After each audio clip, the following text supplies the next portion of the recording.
is a missile attack on Palestine tower. At least 38 people are dead in Gaza, including 2 Red Cross.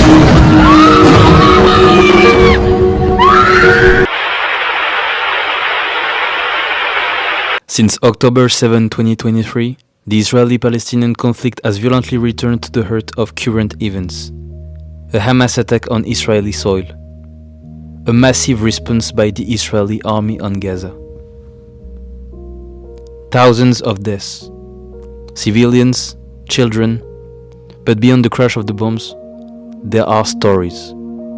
Those we hear, those we choose, and those who are buried. Today, the lack of fair media coverage raises a serious question. What role do the media play in shaping the narrative of this conflict? The situation of the Palestinians, the massive destruction in Gaza, the crimes against humanity, all of this has been largely underreported by much of the mainstream press. And at the same time, those who call out of this erasure are often quickly accused of anti-Semitism. Too fast, too harsh. This imbalance is all the more striking when compared to the war in Ukraine. There, the emotion was unanimous. Here, it is filtered. And this feeds the feeling of double standards that many blame Western countries. A humanitarian narrative with variable geometry. That's why we wanted to understand, because today this conflict is also played out through words, the images, editorial choices, and above all, the silences. This podcast is not a manifesto nor a court, but a real work of listening. By choosing to lend the microphone to passers-by, to sometimes hesitant look, we choose to let the floor speak and listen to all opinions, but also all fears, or even to look lack of interest some things in the subject. Because there is not only one truth, but there are stories that we never hear. On the 8th of October, the world's media opened on the attack by Hamas. Rightly so, this event of unprecedented violence marks a real turning point in the history of this conflict. But quickly, the imbalance settled in. Israeli speech is omnipresent. Palestinian victims, on the other hand, appear much later, often relegated, minimized. The Palestinians are ignored. To help us better understand, Anaïs, a young woman we met in Lyon, agreed to talk to us. Anaïs, who no longer trusts the media, is nonetheless keen to find verified information elsewhere. Sur le sujet des Israélo-Palestiniens, je cible vraiment là où je veux m'informer. Enfin, je vais plutôt m'informer sur ce que va dire Rima Hassan, qui est plutôt concernée par le sujet, ou des amis à moi qui sont dans des études de journalisme ou historique, etc., qui connaissent vraiment le sujet. Non, c'est pas du tout bien traité. Et on parle pas du tout de tout ce qui se passe là-bas. C'est vraiment minimisé. Et je pense que l'information qui est donnée au public, au public de manière large, si tu cibles pas, si vraiment tu cherches pas, tu sais pas vraiment ce qui se passe et que t'as pas assez d'informations. Aurélien refused to reduce this conflict to a geopolitical issue.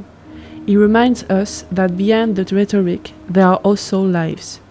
Je pense que c'est un conflit qui est compliqué. Déjà, ça date d'il y a beaucoup d'années.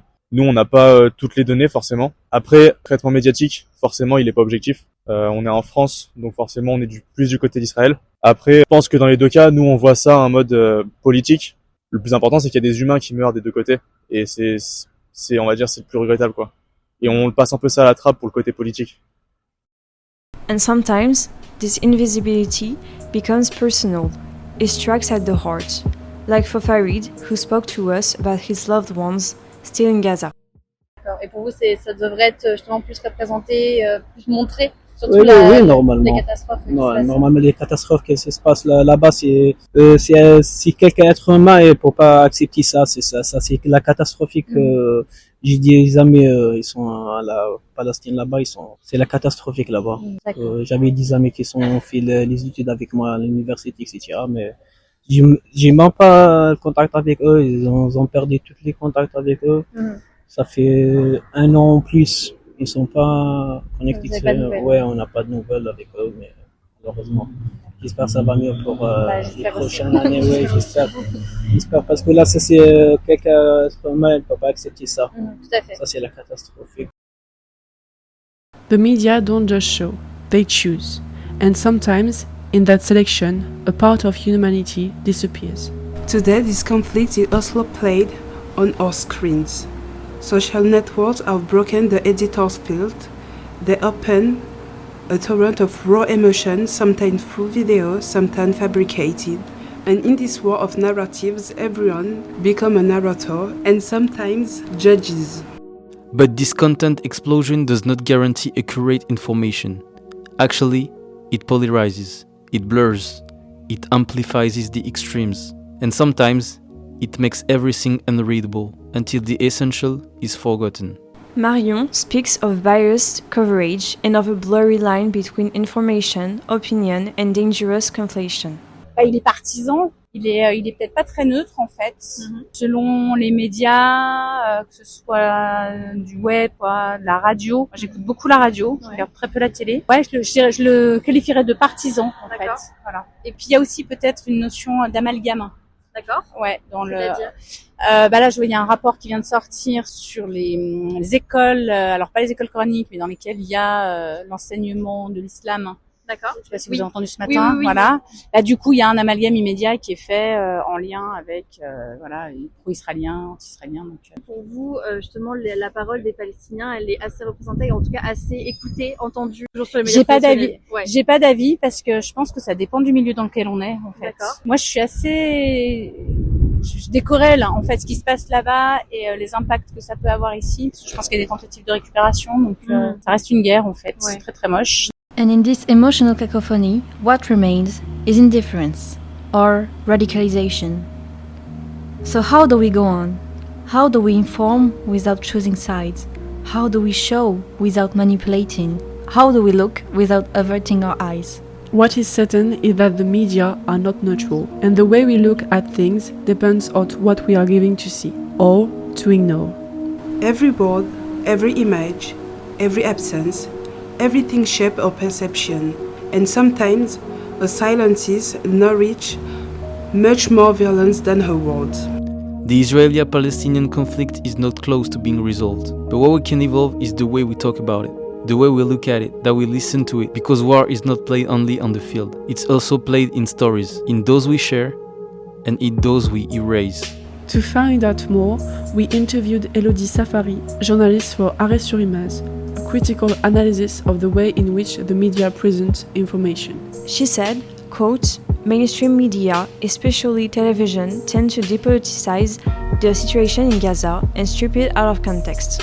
Everything is made to start on October 7 with repeated references to the Israeli response or retaliation, even today, but there is little to no mention of colonization, let alone apartheid. There is also a growing tolerance for violence or extreme rhetoric that discredits the Palestinian cause. Such discourse is common on shows like Les Grandes Gueules on LCI, 24 Heures Pujadas, and across most talk shows.